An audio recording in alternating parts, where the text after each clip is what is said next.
So he's certainly an impressive personality. I mean, if you throw forward to the next presidential election and who they're going to choose, he'd have his head in front at the moment. What do you know about this idea that the Kurds have been armed? I was talking to Major General McLaughlin before.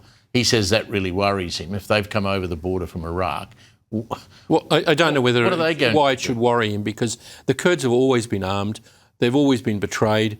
They may come over the border, but they're not going to make the central decisions about who's running Iran.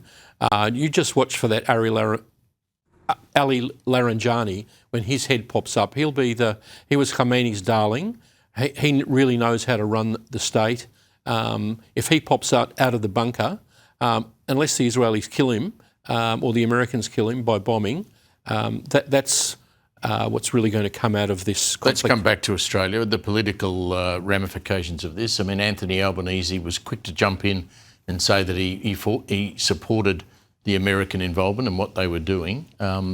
Some of his critics, I'm sure, from the hard left, Michael, inside the party, whether they be in Canberra or in the wider party, would not have been very happy about that. No, they weren't, but I think Albo and his dominant socialist left group have shifted because of what the Iranians did here in Australia. I think Albo was genuinely shocked that they came and blew up places here in Australia. Or the Das synagogue and the childcare centre in Sydney. And you've got, on the other hand, now people like Raff Ciccone, the senator, have the courage to come out and speak for what I regard as mainstream Australian values. Yeah, he's had a go at the ABC too, which is really interesting. I mean, here he is. Let's have a listen to what he said when he made that, on that speech in Parliament last night. Yet what we have seen this week from the Australian Greens and prominent voices who rush to condemn Australia for supporting action claiming international law has been violated.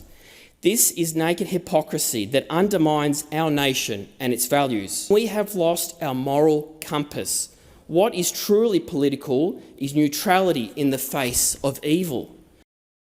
Where's Labor been hiding that bloke?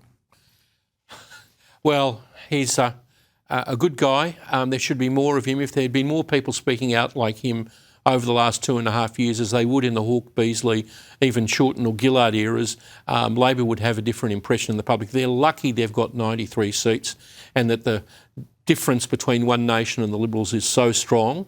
I'm not sure the fact that so many people, so many Australians have doubts about Albo Labor, that it's going to actually work, even with Pauline being so increasingly popular. Kosha, what about this idea that we're funding these mosques that are holding memorial services for that dead butcher who the Americans, thank Christ, killed? I mean, that's ridiculous.